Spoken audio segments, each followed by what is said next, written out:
ਜੀ ਬਿਲਕੁਲ ਜੀ, ਜਿਹੜਾ ਆਪਣਾ ਟਰੱਕਿੰਗ ਦੇ ਵਿੱਚ ਹੈਗਾ ਆ ਕਾਫੀ ਇਸ ਵੇਲੇ ਵੋਲਿਊਮ ਘੱਟ ਹੈਗੀ ਆ ਲੋਡ ਦੀ, ਜਿਹੜਾ ਯੂਜ਼ੁਅਲ ਇਸ ਟਾਈਮ ਤੇ ਹੁੰਦਾ ਆ। ਹੁਣੇ ਹੀ ਮੇਰੀ ਇੱਕ ਮੇਜਰ ਕੈਰੀਅਰ ਦੇ ਨਾਲ ਜਿਹੜਾ ਆਪਣਾ ਬ੍ਰੋਕਰ ਦੇ ਨਾਲ ਗੱਲ ਹੋ ਰਹੀ ਸੀਗੀ, ਤੇ ਬ੍ਰੋਕਰ ਵੀ ਆ, ਟਰੱਕਿੰਗ ਕੰਪਨੀ ਵੀ ਆ ਕਾਫੀ ਵੱਡੀ, ਤੇ ਉਹਦੇ ਨਾਲ ਗੱਲ ਹੋ ਰਹੀ ਸੀ। ਉਹ ਵੀ ਇਹੋ ਹੀ ਚੀਜ਼ ਕਰ ਰਹੇ ਸੀ। ਉਹ ਵੀ ਕੋਈ ਵੀ ਕਸਟਮਰ ਜਿਹੜਾ ਉਹਨੂੰ ਕਾਲ ਕਰਦੇ ਹੈਗੇ, ਤਾਂ ਕਸਟਮਰ ਕੋਲ ਡਿਮਾਂਡ ਨਹੀਂ ਹੈਗੀ ਕਿ ਉਹ ਪਰਚੇਸ ਡਿਮਾਂਡ ਨਹੀਂ ਹੈਗੀ। ਸੋ ਲੋਡ ਦੀ ਵੋਲਿਊਮ ਬਹੁਤ ਜ਼ਿਆਦਾ ਘਟ ਰਹੀ ਆ। ਸੋ ਇਹ ਇੱਕ ਚਿੰਤਾ ਦਾ ਵਿਸ਼ਾ ਆ ਡੈਫੀਨੇਟਲੀ। ਪਰ ਇਹਦੇ ਵਿੱਚ ਕੀ ਕਹਿੰਦੇ ਹੁੰਦੇ ਆ ਕਿ ਆਹ ਜਿਹੜਾ ਟਾਈਮ ਹੈਗਾ, ਇਸ ਟਾਈਮ ਤੇ ਯੂਜ਼ਲੀ ਜਿਹੜੀ ਆ ਡਿਮਾਂਡ ਜਿਹੜੀ ਆ ਉਹ ਘੱਟ ਹੁੰਦੀ ਆ, ਸੇਲਸ ਜਿਹੜੀਆਂ ਘੱਟ ਹੁੰਦੀਆਂ ਆ। ਸੋ ਜਿਹੜੀ ਇੰਡਸਟਰੀ ਹੈਗੀ ਆ, ਉਹ ਕਹਿੰਦੇ ਨਾ ਵੀ ਛੋਟਾ ਛੋਟਾ ਇਫੈਕਟ ਹਰ ਇੱਕ ਪਾਸਿਓਂ ਪੈ ਜਾਂਦਾ ਆ। ਜੇ ਡਿਮਾਂਡ ਘਟੀ ਆ ਉੱਧਰੋਂ ਪੈ ਗਿਆ, ਰੈਡ ਸੀ ਦੀ ਇਸ਼ੂ ਸ਼ੁਰੂ ਹੋ ਗਏ, ਇੱਧਰੋਂ ਪੈਨਾਮਾ ਕਨਾਲ ਦੇ ਥਰੂ 8-9% ਫਰੇਟ ਘਟ ਗਿਆ।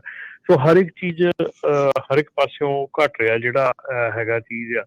ਉਹਦੇ ਕਰਕੇ ਫਿਰ ਜਿਹੜਾ ਅਸਰ ਹੈਗਾ ਟਰੱਕਿੰਗ ਤੇ ਡੈਫੀਨੇਟਲੀ ਕਾਫੀ ਜ਼ਿਆਦਾ ਹੈਗਾ।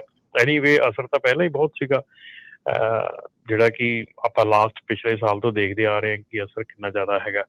ਸੋ ਉਹਦੇ ਨਾਲ ਨਾਲ ਹੁਣ ਜਿਹੜਾ ਸਲੋਅਸਟ ਟਾਈਮ ਹੁੰਦਾ ਆ, ਉਹਦੇ ਵਿੱਚ ਇਫੈਕਟ ਜਿਹੜਾ ਥੋੜ੍ਹਾ ਜ਼ਿਆਦਾ ਮਹਿਸੂਸ ਹੁੰਦਾ। ਸੋ ਆਸ ਇਹੋ ਹੀ ਕਰਦੇ ਹਾਂ ਕਿ ਜਿਹੜਾ ਆਉਣ ਵਾਲਾ ਜਿਹੜਾ ਨੈਕਸਟ ਕੁਆਟਰ ਹੈਗਾ, ਉਹਦੇ ਵਿੱਚ ਜਿਹੜੀ ਆਪਣੀ ਕੈਲੀਫੋਰਨੀਆ ਪ੍ਰੋਡਿਊਸ ਹੈਗਾ, ਜੇ ਉਹ ਪਿਕਅਪ ਕਰ ਜਾਂਦਾ ਆ ਤੇ ਡੈਫੀਨੇਟਲੀ ਜਿਹੜੀ ਆ ਉਹ ਆਸ ਦੀ ਕਿਰਨ ਹੈਗੀ ਆ। ਅਦਰਵਾਈਜ਼ ਜੇ ਆਪਣਾ ਵੈਦਰ ਲਾਸਟ ਈਅਰ ਵਾਂਗੂ ਥੋੜਾ ਐਕਸਟੈਂਡ ਹੋ ਜਾਂਦਾ ਆ, ਤਾਂ ਫਿਰ ਡੈਫੀਨੇਟਲੀ ਇਸ਼ੂਜ਼ ਜਿਹੜੇ ਆ ਕਾਫੀ ਵੱਧ ਜਾਣਗੇ। ਜੀ ਬਿਲਕੁਲ ਜੀ, ਜਿਹੜਾ ਆਪਣਾ ਟਰੱਕਿੰਗ ਦੇ ਵਿੱਚ ਹੈਗਾ ਆ ਕਾਫੀ ਇਸ ਵੇਲੇ ਵੋਲਿਊਮ ਘੱਟ ਹੈਗੀ ਆ ਲੋਡ ਦੀ, ਜਿਹੜਾ ਯੂਜ਼ੁਅਲ ਇਸ ਟਾਈਮ ਤੇ ਹੁੰਦਾ ਆ।